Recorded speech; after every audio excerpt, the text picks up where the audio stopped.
Glória a Deus, amados irmãos. Como é bom estar aqui com vocês nesse tempo de feriado, nesse tempo de descanso. Se bem que alguns trabalharam, né, irmãos? Quem trabalha com autopeça está de feriado, né? Mas Deus está aqui nesse lugar, o Espírito de Deus está aqui no nosso meio, fazendo a sua obra na nossa vida. E eu queria meditar com vocês, continuar falando sobre encontros com o Senhor Jesus. Essa é a segunda mensagem que eu quero ministrar para você, igreja, para você que nos acompanha através do Facebook, da transmissão do Facebook. Nós estamos numa série que chama-se Encontros com Jesus. E o primeiro encontro que nós falamos aqui semana passada foi o encontro dos discípulos que estavam indo para Emaús com o Senhor já ressuscitado, com o Senhor Jesus já ressuscitado. Aqueles discípulos que estavam desistentes da mensagem, do propósito, da direção de Deus. E hoje nós vamos falar sobre uma mulher, uma passagem também muito conhecida da palavra de Deus, que encontra-se no livro de João, capítulo 4. Evangelho segundo João, capítulo 4.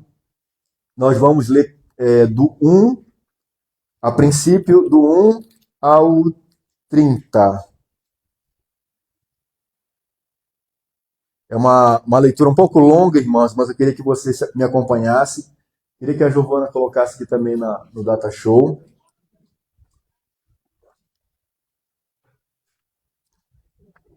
Aleluia. Creio que o Senhor vai falar muito conosco hoje, em nome do Senhor Jesus. Amém? Você crê? Você tem expectativa que Deus vai fazer uma obra hoje em nossas vidas, através da sua palavra? Eu creio. Eu orei muito sobre essa mensagem, sobre essa palavra, meditei muito sobre ela. E eu queria compartilhar com vocês aquilo que está transbordando aqui no meu coração. Vamos lá à leitura da palavra de Deus. João capítulo 4, a partir do versículo 1. Eu vou ler aqui na minha Bíblia, mas está na mesma versão que está aqui no Data Show. Amém? Quando Jesus soube que os fariseus tinham ouvido dizer que ele fazia e batizava mais discípulos do que João, se bem que Jesus mesmo não batizava, e sim os seus discípulos, deixou a Judéia, retirando-se outra vez para a Galiléia. Era-lhe necessário passar pela região de Samaria. Repita comigo essa palavra aí. Era-lhe necessário. Versículo 5. Assim Jesus chegou a uma cidade samaritana chamada Sicar, perto das terras de Jacó, que Jacó tinha dado a seu filho José. Ali, ficando o poço de Jacó, cansado da viagem, Jesus sentou-se ao poço e era por volta de meio-dia. Nisso veio uma mulher samaritana tirar água. Jesus lhe disse: dai-me um pouco de água, pois os seus discípulos tinham ido à cidade comprar alimentos. Então a mulher samaritana perguntou a Jesus: como, sendo o Senhor um judeu, pede água a mim, que sou mulher samaritana? Ela disse isso porque os judeus não se dão com os samaritanos. Jesus respondeu: se você conhecesse o dom de Deus e quem é que está lhe pedindo água para beber, você pediria e eu lhe daria água viva. O que a mulher respondeu: o Senhor não tem balde e o poço é fundo. De onde vai conseguir essa água viva? Porque o Senhor é maior do que Jacó, o nosso pai, que nos deu esse poço, do qual ele mesmo bebeu, assim como os seus filhos e o seu gado. Jesus respondeu: quem beber dessa água voltará a ter sede, mas aquele que beber da água que eu lhe der, nunca mais terá sede. Pelo contrário, a água que eu lhe der será nele uma fonte a jorrar para a vida eterna. A mulher lhe disse: Senhor, quero que me dê essa água para que eu não mais tenha sede, nem precise vir aqui buscá-la. Jesus disse: vá, chama o seu marido e volte aqui. Ao que a mulher respondeu: não tenho marido. Então Jesus disse: você tem razão ao dizer não tem marido, porque já teve 5, e esse que agora que agora tem não é o teu marido. O que você disse é verdade. A mulher então lhe disse: agora eu sei que o Senhor é profeta. Nossos pais adoraram nesse monte, mas vocês dizem que em Jerusalém é o lugar onde se deve adorar. Mulher, acredite no que digo. Vem a hora em que nem neste monte, nem em Jerusalém vocês adorarão ao Pai. Vocês adoram o que não conhecem, nós adoramos o que conhecemos, porque a salvação vem dos judeus. Mas vem a hora, e já chegou, em que os verdadeiros adoradores adorarão o Pai em espírito e em verdade, porque são esses que o Pai procura para os seus adoradores. Deus é espírito, e é necessário que os seus adoradores o adorem em espírito e em verdade. A mulher respondeu: eu sei que virá o Messias, chamado Cristo, quando ele vier, nos anunciará todas as coisas. Então Jesus disse: eu sou o Messias que estou falando com você. Neste momento chegou os discípulos de Jesus e se admiraram ao vê-lo falando com uma mulher, mas nenhum deles perguntou: o que você está querendo? Ou por que o Senhor está falando com ela? Porque quanto a mulher deixou o seu cântaro, foi para a cidade e disse ao povo. Eu queria que você repetisse comigo só essa frase. Quanto a mulher deixou o seu cântaro e foi para a cidade e disse ao povo. Versículo 29. Venham comigo e vejam um homem que me disse tudo o que eu já fiz. Não seria ele, porventura, por acaso, Cristo? Então saíram da cidade e foram até onde Jesus estava. Aleluia! Glória a Deus! Que passagem maravilhosa, queridos irmãos. Essa passagem aqui é tremenda. É tremenda porque ela fala muito, queridos, sobre a graça de Deus, sobre a misericórdia de Deus, sobre o amor de Deus, queridos. Queridos, todos nós já sabemos o que é sentir sede física. Todos nós, se nós passarmos um tempo sem beber água, logo vem aquela sede. E até os nutricionistas, né, os médicos falam que quando você sente sede é porque você já está desidratado. Não é verdade? Vocês já escutaram sobre isso? Então, todos nós precisamos de água para viver, não é verdade? Água para sobreviver. É possível passar muitos dias sem comer, mas sem beber água não. Então, todos nós precisamos de água. Mas essa água física, ela existe, é uma água que logo mais cada pessoa sente novamente a sede novamente, sede falta de água novamente. Mas há uma água e há uma satisfação plena que só Cristo pode nos dar. E ele vem com essa água viva. Muitos tentam, falando sobre saciar a sua alma, com várias coisas nesse mundo, mas nenhuma experiência humana, nenhuma pessoa e nenhuma conquista pode satisfazer a nossa alma que está somente em Cristo Jesus. Amém? E é sobre isso que eu queria falar com vocês nessa tarde. Querido, nós temos aqui a passagem de uma mulher samaritana, uma mulher excluída pela sociedade, pecadora, porque ela estava em pecado. A palavra de Deus fala que ela já teve 5 maridos e o último que ela estava, o 6º, não era marido dela. Não sei se esse homem era casado, não sei se ele não era casado, mas o fato é que ela não era casada com esse homem. Então, ela estava ali, naquele local, ao meio-dia. Algumas Bíblias falam a 9ª hora, que é exatamente meio-dia. E não era costume daquelas mulheres, naquela época, tirar água. Era um dos afazeres das mulheres, tirar água. E as mulheres iam bem cedo tirar água. Não é como os dias de hoje, que nós temos água encanada nas nossas casas, que é só abrir a torneira. Nós temos a comodidade, né? Naquela época, as mulheres tinham que ir lá no poço tirar água, ou no rio, e elas iam logo pela manhã, bem cedo, ou pela tardinha. Mas aquela mulher, para não encontrar com essas mulheres, o que ela fazia? A estratégia dela era: vou ao meio-dia tirar água, para não encontrar com nenhuma dessas mulheres. Porque ela tinha vergonha, irmãos. Ela tinha vergonha porque ela era apontada nessa cidade. Essa mulher aí, já teve 5 maridos. Não sei se ela se divorciou. A Bíblia não conta exatamente, Jesus não fala Jesus profetiza na vida daquela mulher, mas ele não fala, olha, você teve 5, você divorciou, eles morreram, você não fala. A Bíblia somente fala que ela teve 5 maridos e esse último que ela estava não era marido dela. Então, essa mulher, ela tinha um estigma nessa sociedade.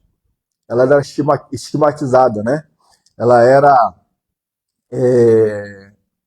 como é que eu posso falar? Ela era apontada ali como uma mulher impura para aquela cidade ali. Apesar de que os samaritanos, os judeus já consideravam um povo impuro. Não sei se você lembra da situação dos samaritanos, como que surgiu esse povo samaritano. Vou fazer um breve parêntese aqui. Os samaritanos, como foi que eles surgiram? Quando o filho de Salomão, quando Salomão morreu e o rei que tomou o lugar de Salomão veio ao trono, ele, em vez de tomar conselhos com os conselheiros de Salomão, que eram os conselheiros do seu pai, ele foi tomar conselho com seus amigos jovens. E qual era o expediente da população das outras tribos? Abaixa o imposto. O imposto está muito pesado. Nós pensamos que o teu pai já estava cobrando um imposto muito alto e você também continua cobrando esse imposto. Abaixa esse imposto. E aí ele foi consultar os mais velhos, os anciões, os conselheiros de Salomão, e falaram, não, eles têm razão, abaixa o imposto. E aí ele foi consultar os amigos dele mais jovens. Não, coloca ainda rege esse povo com mão de ferro, coloca ainda uma coisa mais pesada sobre ele, um jogo mais pesado sobre esse povo. O que foi que eles decidiram? Os chefes dessas tribos decidiram se separar do reinado do sul. Só ficou Judá e Benjamim. E os outros se separaram, as outras tribos se separaram, que virou a tribo do norte, do norte, né? E essa tribo do norte, ela virou Samaria. Essas tribos ficavam separadas de Jerusalém. Então, eles, quando eles se separaram do trono, eles levantaram outros reis para eles. E levantaram também outros altares. Eles já não iam mais a Jerusalém adorar. Eles levantaram um altar num monte chamado Gerizim. Nesse monte eles levantaram um altar e lá eles iam queimar incenso, queimar as ofertas a Deus. E quando chegou o tempo da Síria, a Síria veio um império chamado Assírio, e esse império assírio conquistou o reinado do norte. E esse reinado do norte, ao ser conquistado, qual era a estratégia do reino assírio? Ele mandava a população, pessoas da Síria, para corromper a cultura local, para que aquela cultura local fosse transformada à cultura síria. Então eles mandaram muitas pessoas lá para Samaria, e essas pessoas que faziam parte dessa tribo começaram a se casar com outras pessoas de outras nacionalidades, com outras pessoas de outras culturas, de outras religiões, de outras fés, e virou ali uma miscelânea. Os samaritanos, então, agora chamados samaritanos, viraram uma miscelânea. Eles eram, além de eles serem um povo mestiço, eles não eram mais judeus puro sangue, não tinham mais pedigree, agora eles eram um povo misturado, não somente misturado no sangue, mas também misturado na sua fé, na sua cosmovisão. Então, ontem eu estava falando com o John sobre cosmovisão, né? Cosmovisão é tudo que envolve aquilo que você acredita. Que você acredita, que uma população acredita, que uma nação acredita. Então, quando há uma cosmovisão de unidade, por exemplo, numa igreja, quando todos pensam igual, quando todos têm um propósito, um destino, a igreja caminha em direção àquele destino. Uma cidade caminha em direção àquele destino. Uma nação caminha em direção àquilo que ela acredita. Mas esse povo, ele foi contaminado pelos assírios. Então os judeus puro sangue de Jerusalém, eles consideravam os samaritanos um povo impuro.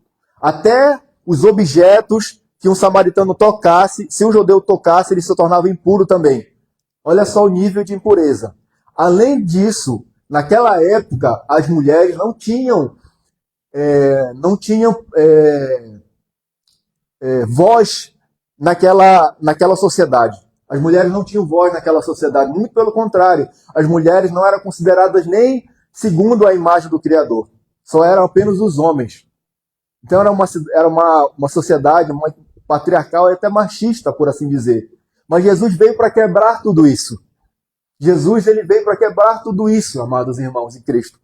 A Bíblia fala que Jesus estava num lugar, e a Bíblia fala a primeira coisa aqui, que era-lhe necessário.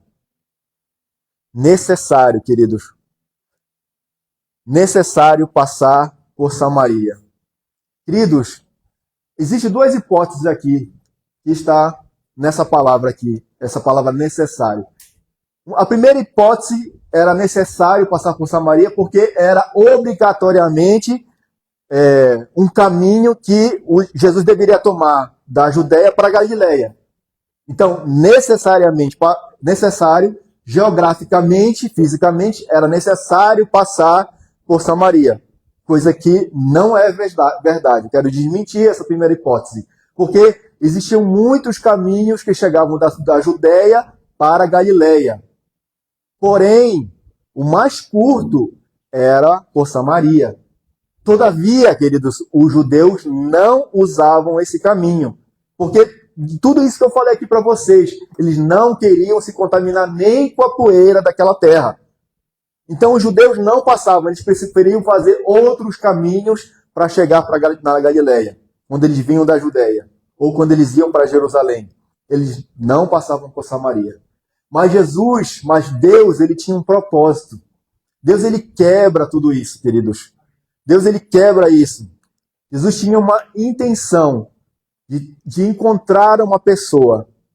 Nós vemos muito isso na palavra de Deus. Jesus, quando ele tem uma intenção de encontrar alguém, ele vai naquele propósito, ele segue aquele propósito, ele segue aquele caminho, ele rompe tempestade para alcançar, por exemplo, um endemoniado. E ele faz um caminho que nenhum fazia, nenhum judeu, muito menos um rabino como ele. E eles decidem passar por Samaria, que não era a rota, que não era a rota usada pelos judeus. Era aquilo, queridos irmãos, aquilo era um propósito divino de Deus. Era uma decisão divina de Deus. Queridos, é assim muitas vezes. Deus, ele nos encontra no nosso cotidiano, nas nossas vidas. Quando Deus decide encontrar conosco, quando ele colocou na sua agenda eterna ter um encontro conosco, não há nada que nós podemos fazer que possamos fugir desse encontro. Quando Deus decide nos encontrar, quando Deus decide nos alcançar, queridos, com o seu amor, com a sua graça, é uma decisão de Deus eterna sobre a nossa vida de nos alcançar. Queridos, e essa mulher, nessa cidade, era menos improvável. Era a pessoa menos improvável de um rabino judeu e falar de Deus para ela. Jesus veio quebrar essas barreiras, queridos, geográficas. Jesus veio quebrar essas barreiras sociais, sabe, religiosas. Jesus veio quebrar tudo isso, queridos irmãos, em Cristo. Porque Jesus, ele sabe exatamente do que nós precisamos. Deus sabe exatamente do que nós necessitamos. Então, aquilo era uma decisão divina de Deus, de nos encontrar. Ele vai para ter um encontro que iria transformar a vida dessa mulher. Um encontro que iria mudar definitivamente a vida dessa mulher. Isso é muito lindo, querido. Nas Escrituras nós vemos aqui, queridos, a graça de Deus. O amor incomparável, imensurável de Deus sobre a nossa vida, que nos amou, sabe, de uma forma tão grande, tão maravilhosa, que nós não entendemos esse amor. E Deus decide ir, na pessoa de Jesus Cristo, decide ir a uma mulher samaritana, num povoado pequeno, numa cidade chamada Siquém, para encontrar uma mulher samaritana, rejeitada pelos seus, mal vista pelos seus, sabe, queridos? E Jesus tinha essa agenda marcada, porque o amor de Deus, ele é proativo. O amor de Deus, ele é proativo. O amor de Deus vai exatamente onde está a nossa doença, nossas enfermidades, onde nós precisamos. Ele sabe exatamente o que nós precisamos. E Jesus sabia exatamente o que essa mulher precisava. Então ele decide atravessar aquela cidade, muitas vezes chegar naquela cidade, atravessar aquela cidade. Muitas vezes Deus faz assim, ele atravessa a nossa Samaria. A nossa Samaria pessoal para ter um encontro conosco. Então Deus, ele não está limitado aos nossos preconceitos, Deus não está limitado aos nossos rótulos sociais, ou ao nosso passado sombrio, ou ao nosso passado de pecado. Deus ele não está limitado a nada disso, não está limitado à geografia, ele vai aonde ninguém quer ir. Jesus vai aonde ninguém quer ir, queridos. Então Deus ele entra na história dessa mulher para romper um ciclo vicioso na vida dessa mulher. E é assim que Deus faz, queridos, quando ele entra na história de alguém. Ele vai ao encontro, por exemplo, de dependentes químicos, de uma família destruída, de um coração amargurado. Jesus vai nesses lugares, queridos, para nos restaurar. E essa é uma história de restauração. Às vezes nós possamos nos sentir indignos, sabe, sujos e esquecidos. Mas saiba que o caminho, Jesus passa por necessidade do seu amor, exatamente onde você está. Jesus mostra que a intenção do coração do Pai era trazer salvação para todo tipo de pessoa, queridos. Quer sejam judeus, quer sejam samaritanos, quer sejam gentios. Então a intenção de Deus, do coração do Pai, é trazer salvação a todo tipo de pessoa, amado. Às vezes nós julgamos, nós como pessoas humanas que somos, às vezes nós julgamos, isso aí não tem condição, não tem chance. Mas Deus muitas vezes pensa diferente, é esse mesmo que Ele quer salvar. Talvez as pessoas dessa cidade, os samaritanos mais religiosos, talvez os judeus, todas as pessoas que pudessem olhar, até nós mesmos, olhando para uma pessoa como essa, talvez nós julgaríamos, falando, essa aí não tem jeito, essa aí não tem solução. Mas para Deus, era exatamente essa pessoa que Deus queria tratar. Era exatamente a mais pecadora dessa cidade, que Deus queria escolher para trazer a sua graça. Amém, amados irmãos? Versículo 9 fala assim, Jesus com o seu... Versículo 9, filha. Então a mulher samaritana perguntou a Jesus, como sendo o Senhor judeu, pede água a mim que sou mulher samaritana? Ela lhe disse, isso porque os judeus não se dão com os samaritanos. Olha só, então o texto já fala que os judeus não se davam com os samaritanos. Mas ela faz uma pergunta para Jesus, por que o Senhor me pede água? Porque Jesus estava pedindo água para aquela mulher. E ela ficou surpresa com esse pedido de Jesus, porque não era comum um judeu, muito menos um rabino, pedir água para uma mulher samaritana, além de ela ser mulher, além de ela ser samaritana, além de Jesus não ter com que tomar, com que beber ali, ele ia beber com tirar água daquele jarro ali. E aquele jarro, culturalmente falando, cerimonialmente falando para os judeus, já estava contaminado, já estava impuro. Mas Jesus ele não fica impuro com isso, queridos. Jesus, a Bíblia fala que ele tocou no morto. E para um judeu, tocar no morto se tornava impuro. Mas Jesus traz vida. Na nossa impureza, Jesus traz vida. Então, ela estava acostumada com a rejeição, queridos. Ela estava acostumada com o desprezo. Essa mulher estava acostumada com a humilhação. E aos olhares de cima para baixo. Ela estava acostumada com tudo isso, queridos. Mas vem um homem judeu e lhe pede água. E ela ficou surpresa com esse pedido. E aí ela faz a pergunta, como o Senhor, sendo judeu, pede água a mim, que sou mulher samaritana? Olha só como o texto destaca isso. Quando sendo mulher samaritana. Então ela ficou surpresa. Ela começou a colocar uma barreira. Ela mesma. Jesus queria romper uma barreira e ela colocou uma barreira. Quantos de nós, às vezes nós queremos falar de Cristo para alguém de uma forma simples, de uma forma singela, de uma forma amorosa, e a pessoa logo levanta uma barreira. Eu já tenho minha religião. Eu não sei o quê. Eu não sei o quê. Não é verdade? Sim ou não? Muitas vezes acontece. Essa mulher é exatamente isso. Ela reflete o ser humano que nós somos. Que a humanidade é. Quantas vezes nós mesmos colocamos barreira diante de Deus? Nós já somos crentes, né? Pessoas que não conhecem a Deus. Eu sou pecador demais. Deus não vai me ouvir. Já tentei mudar e falei tantas vezes. Não tem mais condições para mim. Não tem mais chance para mim.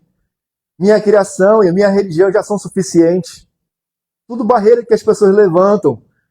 Deus deve estar desapontado comigo, demais comigo. Não sou digno.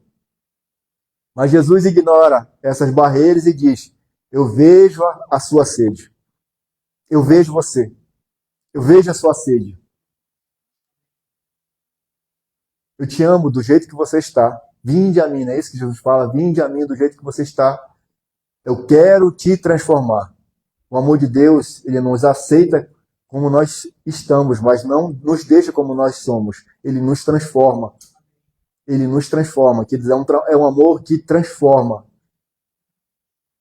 Amém? Segunda lição, a primeira lição que eu aprendi aqui, que eu acho que eu pulei, né? Primeira lição que nós aprendemos nesse texto é que Jesus quebra barreiras para chegar até você. Jesus quebra barreiras para chegar até você. Amém? Então ele quebrou várias barreiras. Barreiras sociais, religiosas, culturais, geográficas. Tudo para encontrar essa mulher. Tudo para ter um encontro conosco, com essa mulher. Deus também faz isso na nossa vida. Ele quebra várias barreiras para ter encontro conosco. Talvez se você pensar na sua própria história, naquilo que Deus fez na tua vida, sabe quantas barreiras Jesus teve que quebrar dentro da tua vida, dentro do teu coração para chegar até você. Assim foi comigo, amados irmãos em Cristo. Assim foi a minha vida. Eu e aquela missionária que está sentada lá atrás, o amor da minha vida. Nós éramos duros, amados irmãos, coração de pedra, duro. Já tenho a minha religião, né, amor? Não quero saber disso, não. Já tenho a minha religião. E aí nós criávamos barreira dentro de nós. Muitas pessoas vinham para querer falar de Cristo, não de religião, mas de Cristo.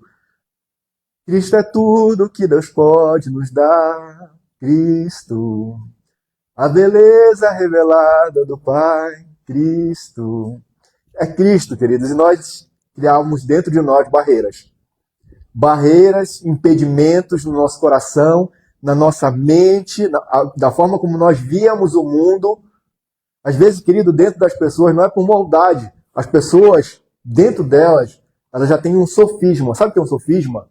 Sofisma é algo que a pessoa cria dentro da mente dela, que é uma coisa que é um engano que está tão profundo dentro da mente dela que ela não consegue se desvencilhar, mudar o pensamento dela. Eu tenho minha religião e ela, por causa da religião dela, tem pessoas que matam, que morrem e matam por sua religião.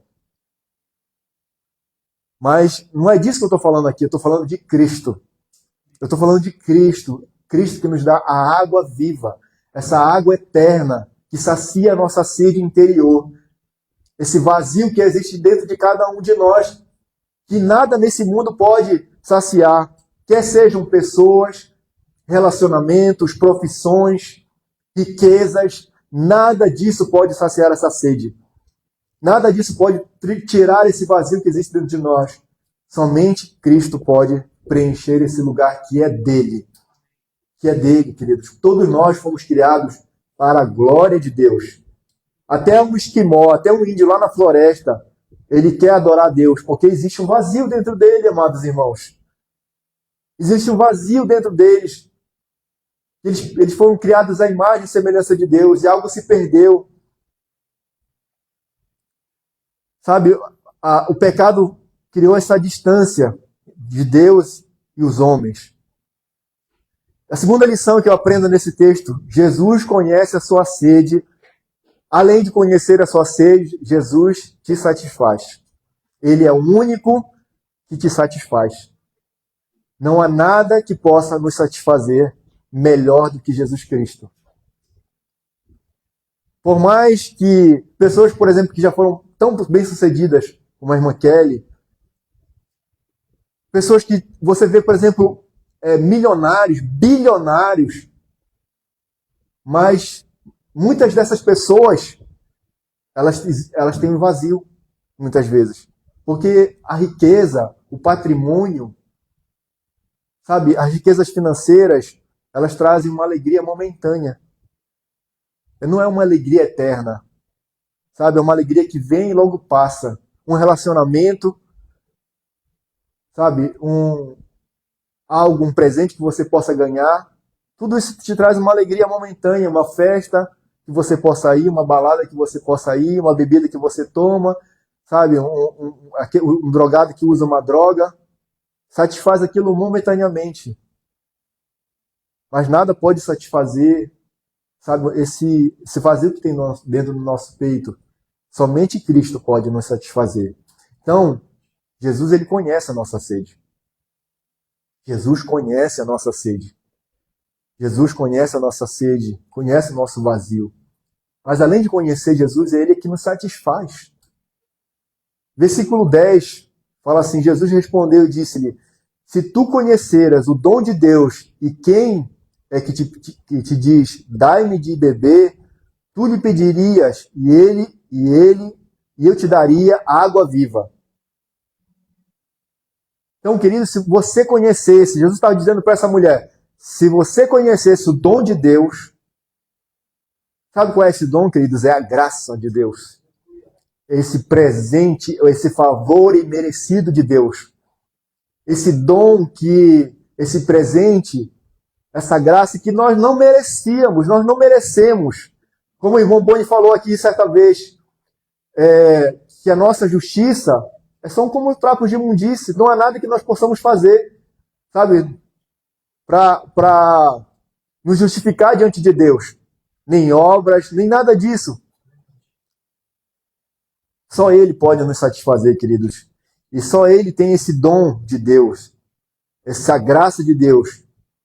E se nós conhecêssemos, se as pessoas conhecêssemos, se esse mundo conhecesse o dom de Deus, se esse mundo, queridos irmãos, se esse mundo conhecesse o dom de Deus, você que me escuta pela internet, pelo Facebook, se você conhecesse esse dom de Deus, essa graça de Deus,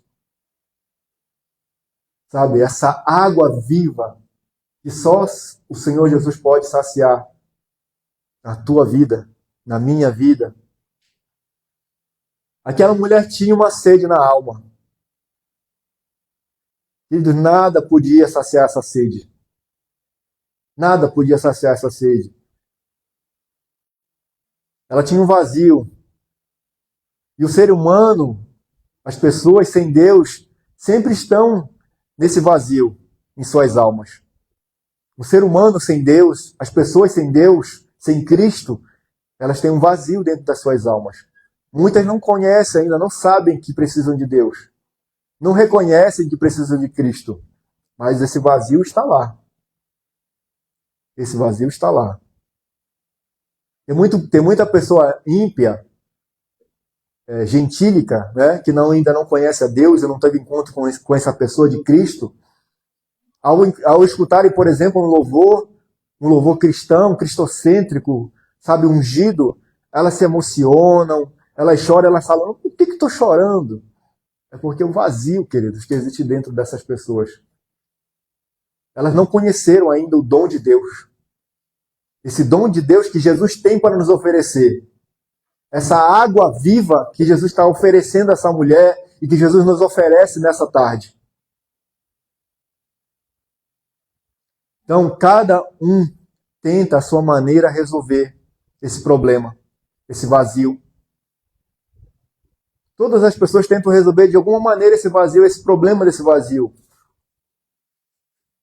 E elas encontram os recursos disponíveis, que são os prazeres transitórios dessa vida, sabe, as coisas que são transitórias.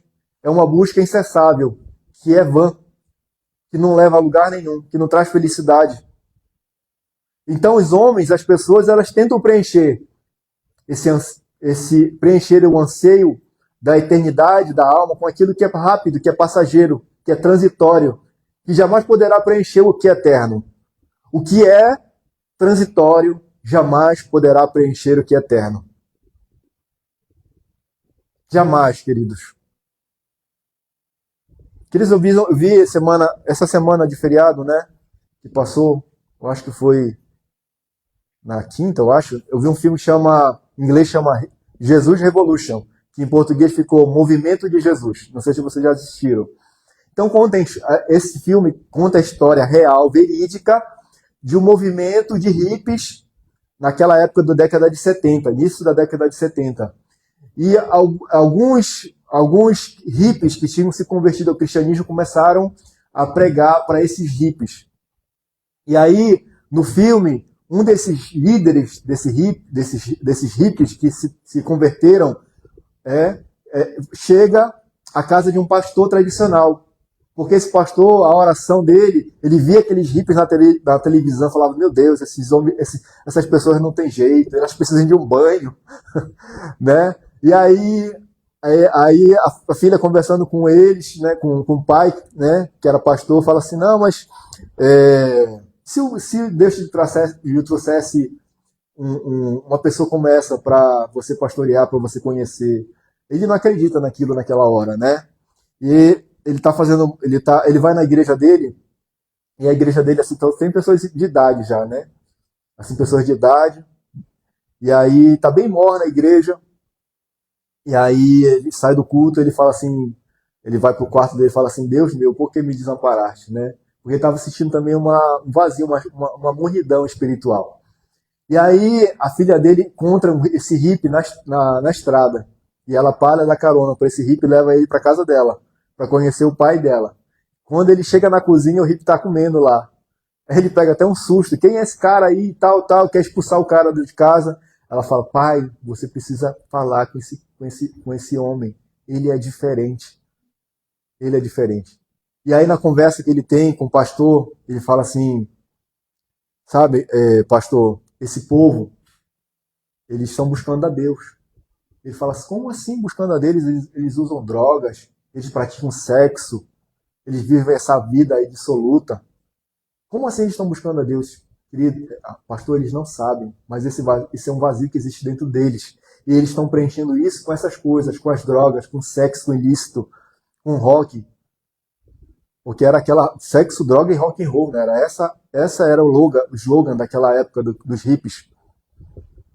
Então, querido, assim é hoje ainda.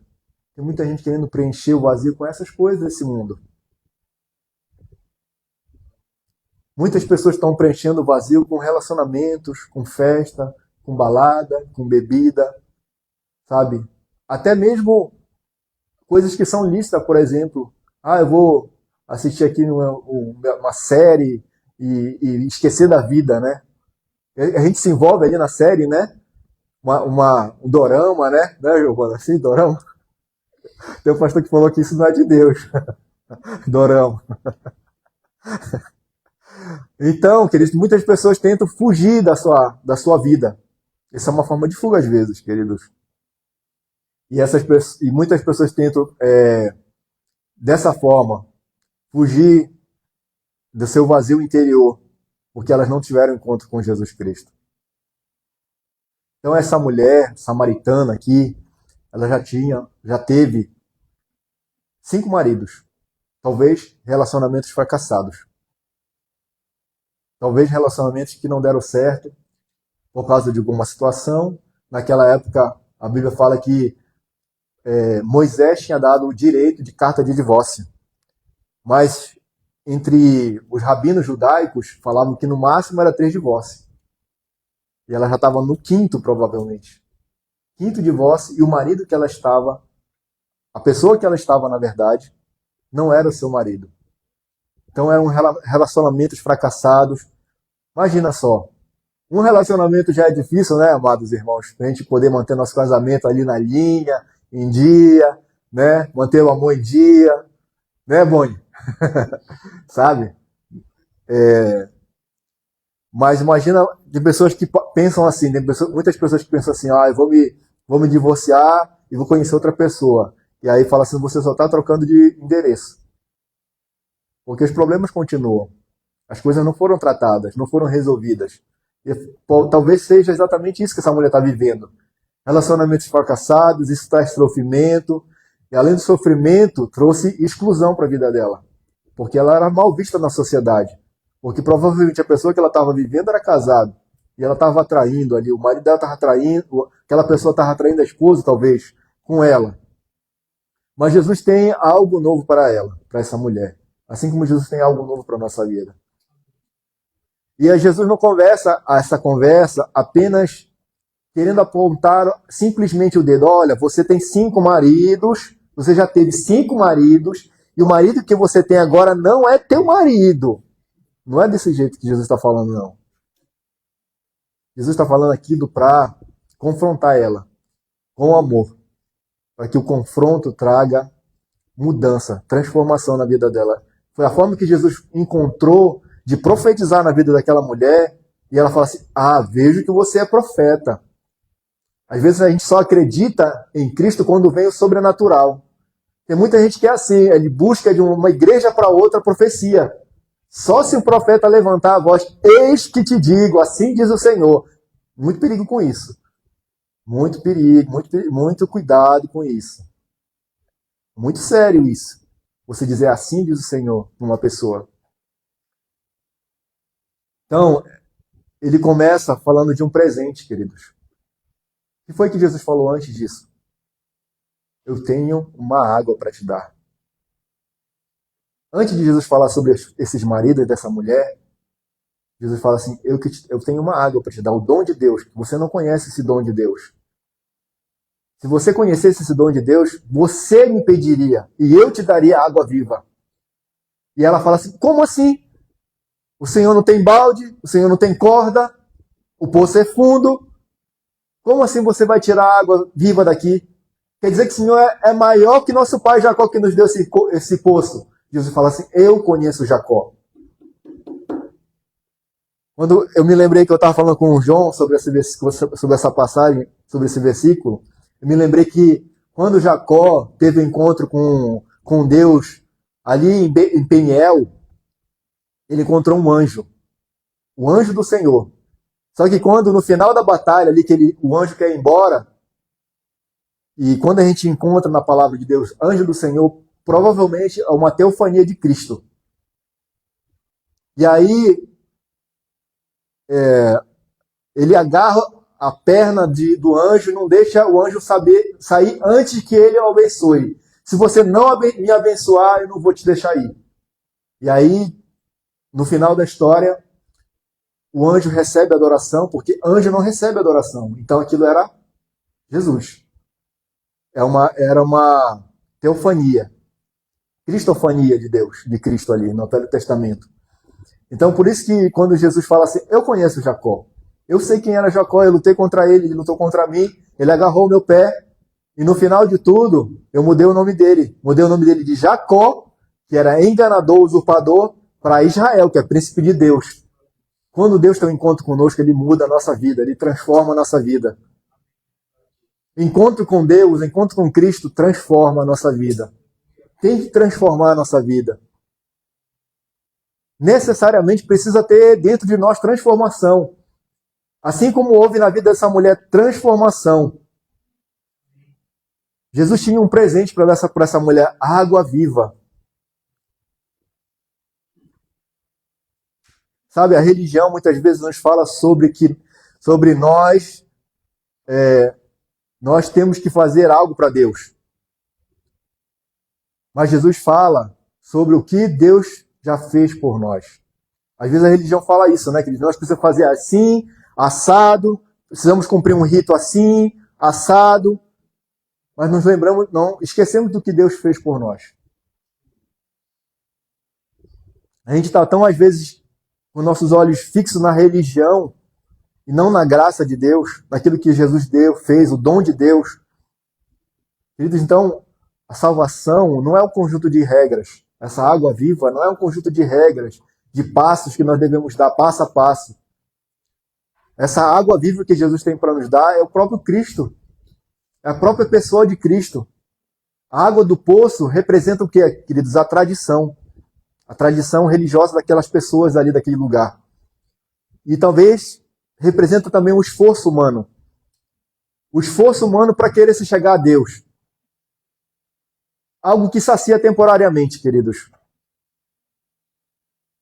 Eles era preciso de um cântaro, de cordas e de força para tirar a água daquele poço. Mas Cristo veio para nos dar um dom gratuito de Deus, a água da vida. Amém? Vou correr um pouquinho, né? Eu estou me empolgando um pouquinho, né? Aplicação disso aqui. O que você tem usado para saciar a sede da sua alma? Dinheiro, ele compra prazer, mas não alegria.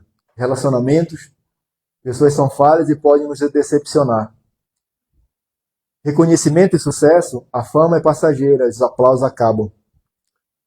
Diversão e entretenimento são distrações que não preenchem o vazio existencial. Tudo isso é como a água do poço. Você bebe e na manhã seguinte a sede volta. Talvez ainda mais forte, queridos. Jesus está te dizendo: eu sou a fonte. Eu sou a fonte. Para de escavar poços rachados, águas paradas. Beba de mim e a sua alma será finalmente saciada, amados irmãos. Em nome de Jesus. Enquanto eu estava meditando, a gente estava em casa, o John estava ensaiando essas músicas que ele ministrou aqui hoje, principalmente as duas primeiras, e aí nós lembramos de Ezequiel 47. Ezequiel 47 fala a história do profeta, quando ele é levado ali pelo anjo, sabe, às fontes das águas de Deus. E a Bíblia fala que quando essas fontes vinham, elas criaram um rio. E esse rio, na sua margem, começaram a criar vida. A sua margem começou a criar árvores frutíferas. E dentro do rio, que não tinha nada, não tinha peixe, não tinha nada, começou a criar vida. É assim também, queridos. Esse rio de Deus que vem através do Espírito Santo de Deus vai criando dentro de nós vida. Lugares onde nós estávamos mortos, secos, Deus vai trazendo vida. Vai trazendo renovo, vai trazendo restauração, vai trazendo esperança dentro de nós. Terceira lição, Jesus revela a verdade que liberta. Jesus revela a verdade que liberta. Vá, chame o seu marido e volte aqui. Foi o que ele perguntou para aquela mulher. Então, queridos, nós vemos aqui o confronto de Cristo. Então, esse confronto, como eu já falei aqui, não era para apontar o dedo, mas era para trazer restauração. Então, cada relacionamento era um poço diferente onde ela tentou saciar essa sede. E cada um deles a deixou ainda mais vazia. Tem muitas pessoas que se envolvem, né, em relacionamentos, 1, 2, 3, 4, 5, 6, 7, 8, 9, 10. Isso só cria um vazio. Espere no Senhor. Espere em Deus. Deus tem o melhor para nossas vidas. Deus tem a pessoa certa para cada um de nós. Então isso criou dentro dela, esses vários relacionamentos, uma necessidade afetiva, uma carência na sua alma. Então, queridos, quantos de nós trocamos de marido? Quero que você me entenda. Quantos de nós trocamos, talvez, de emprego, trocamos de cidade, trocamos de amigo, trocamos de vício, trocamos de igreja, trocamos de coisas para preencher algo na nossa vida, para preencher algo no nosso interior. Se você trocar de um lugar para o outro, que seja do propósito de Deus. Mas, eu não vou trocar desse lugar para esse, porque eu quero satisfazer algo dentro da minha vida, da minha alma. Muito cuidado. Então, muita gente faz isso, querido. Troca de relacionamentos, troca de cidade, troca de igreja, troca de emprego, troca de vícios, né? Para preencher esse vazio. É uma satisfação, querido, no interior, até uma espécie de cobiça. Sabe o que é cobiça? É desejar aquilo que não é nosso. É o 10º mandamento, não cobiçarás. Então, queridos, muitas vezes é pensar assim, Deus não me deu, está me faltando algo na minha vida. Existe sempre isso, sabe? Um vazio, uma insatisfação, que só pode ser preenchida por Deus. Então Jesus não condena, mas confronta com a verdade. E a verdade liberta. não é verdade? Quando nós confessamos os nossos pecados a Deus, Ele nos perdoa, nos liberta, nos cura, é isso que a palavra de Deus nos fala. Então, querido, nós devemos parar de fingir que está tudo bem. Quando está tudo mal, quando uma coisa não está bem na nossa vida, nós devemos chegar diante de Deus e falar assim: eu não estou bem, não estou legal, Senhor. Seja sincero com Deus. Não estou bem, Senhor. Preciso de Ti, eu preciso da água viva, preciso de restauração nessa área da minha vida. Deixa Deus entrar na tua Samaria. Deixa Deus entrar nessa situação para trazer renovo, para trazer restauração. Amém? Então Jesus, não expõe ela para envergonhar. Ele expõe para curar. A verdadeira liberdade não vem de esconder nossos pecados, mas de confessá-los àquele que tem o poder de perdoar e de restaurar. Estou chegando ao fim, calma. Quarta lição: Jesus é o Messias que transforma nossas vidas. Senhor, vejo que és profeta, e depois ela fala, depois que Jesus revela tudo aquilo para ela, fala assim: agora eu vejo que que o Messias virá, que um dia o Messias virá. Ela entendia que um dia o Messias viria. E Jesus fala para ela: eu sou o Messias que falo contigo. Jesus não tinha revelado isso para ninguém, para sacerdotes, para a elite religiosa, às vezes nem para os seus discípulos. Mas Jesus decide revelar que ele era o Cristo de Deus, Messias, para uma mulher samaritana. Olha isso como representa a graça de Deus. O amor de Deus para alcançar uma pessoa. Para que ela acreditasse, ele fala: eu que falo contigo sou o Messias. Eu que tenho para te oferecer essa água viva. Aleluia, aleluia. É lindo, queridos, isso demais. Jesus fala para aquela mulher, ela começa a falar: olha, nossos pais adoraram nesse monte, os judeus falam que devemos adorar em Jerusalém. Jesus fala assim: olha, vocês adoram o que não conhecem, nós adoramos o que conhecemos. E, na verdade, a salvação vem dos judeus. Está falando dele mesmo. Mas vai chegar a hora, vai chegar um dia em que verdadeiros adoradores adorarão o Pai em espírito e verdade. Ele fala: e a hora já chegou. Porque é esse que os pais procuram, os que me adoram em espírito e em verdade. Então, queridos, não é sobre o lugar, é sobre o coração. Não é um ritual, é sobre relacionamento. É sobre o relacionamento com Jesus Cristo, com o Pai, com o Espírito Santo. A adoração se conecta com Deus em espírito e em verdade, queridos, que é a base de um relacionamento saudável com Deus. Sabe? Realmente saber quem Ele é, contemplar a beleza da sua santidade, contemplar Jesus, adorar Ele em espírito e em verdade. Não é só cantar aqui na igreja.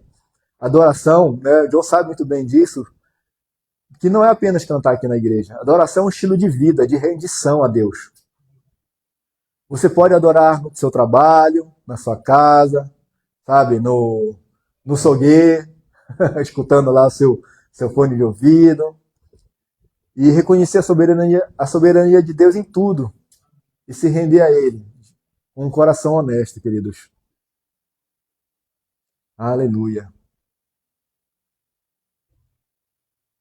Vou correr um pouquinho e vou pular para a última aqui.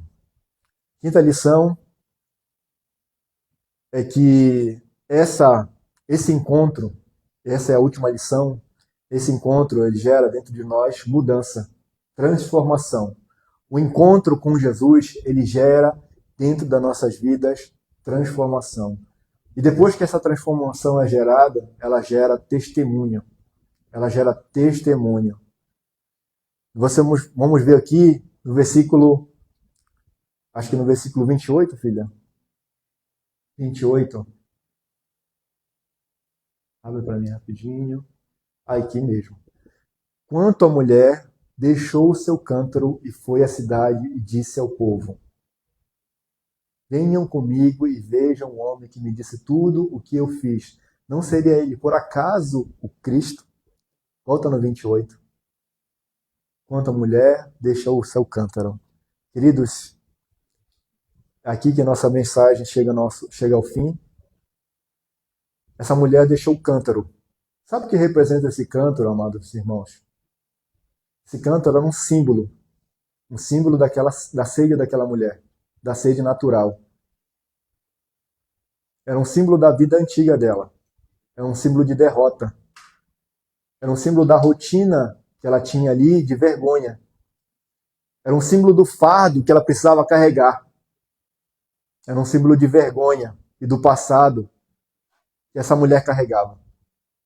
Da vergonha e do pecado. Esse cântaro representa tudo isso. E o que ela faz quando ela tem esse encontro com Jesus Cristo? Ela abandona esse jarro, esse cântaro. Ela deixa isso para trás.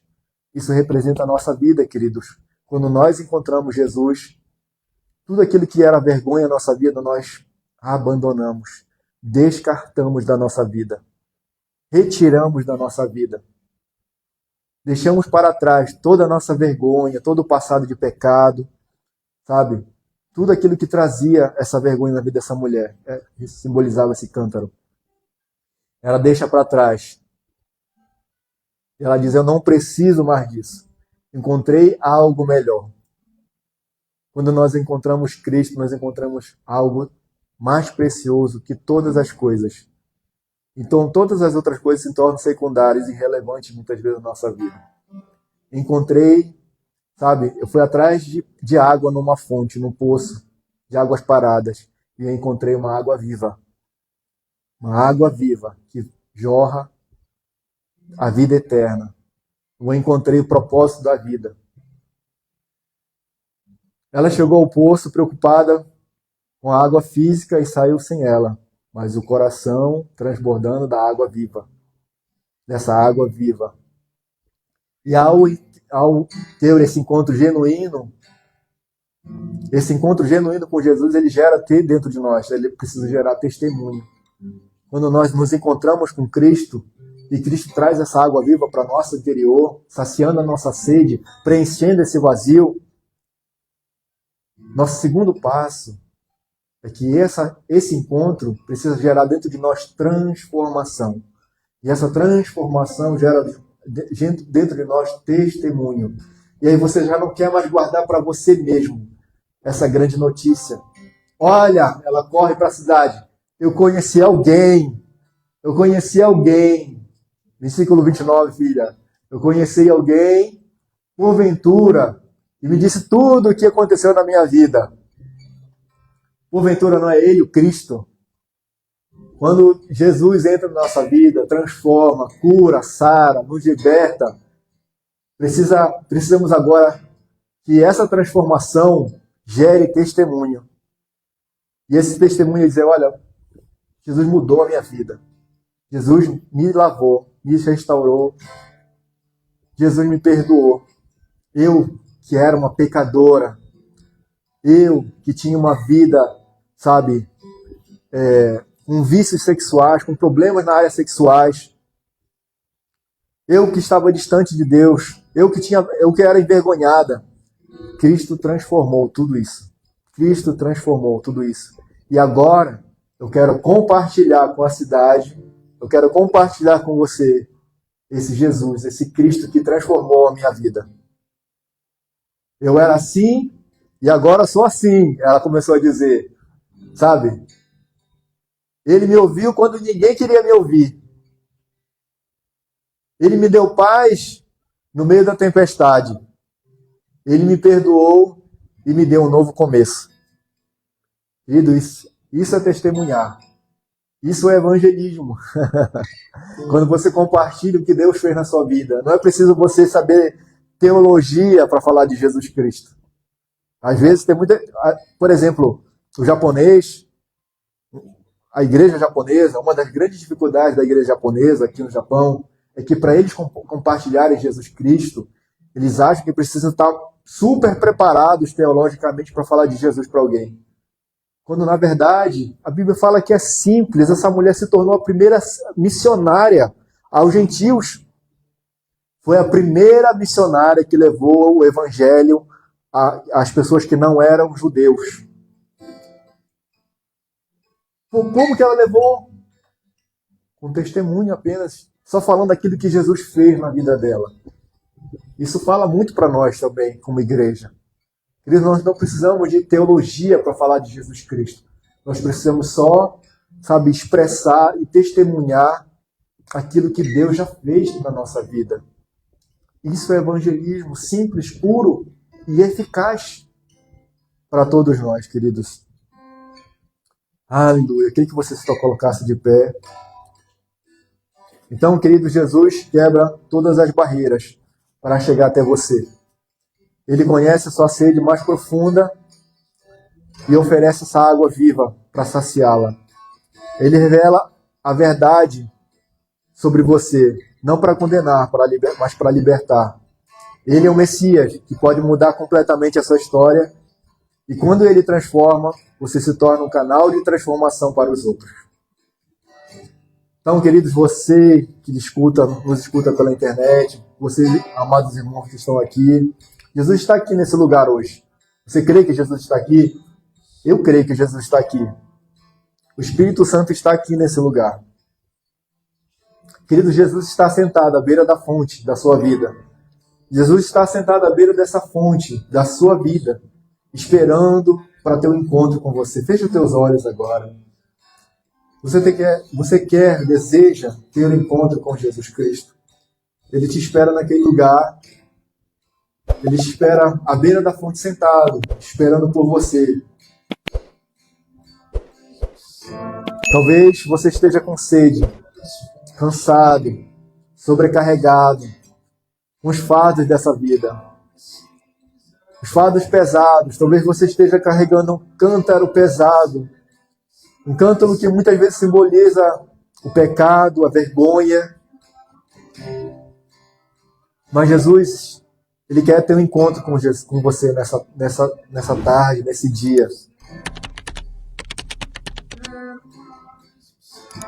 Ele tem uma água viva para oferecer para você. Uma água viva que jorra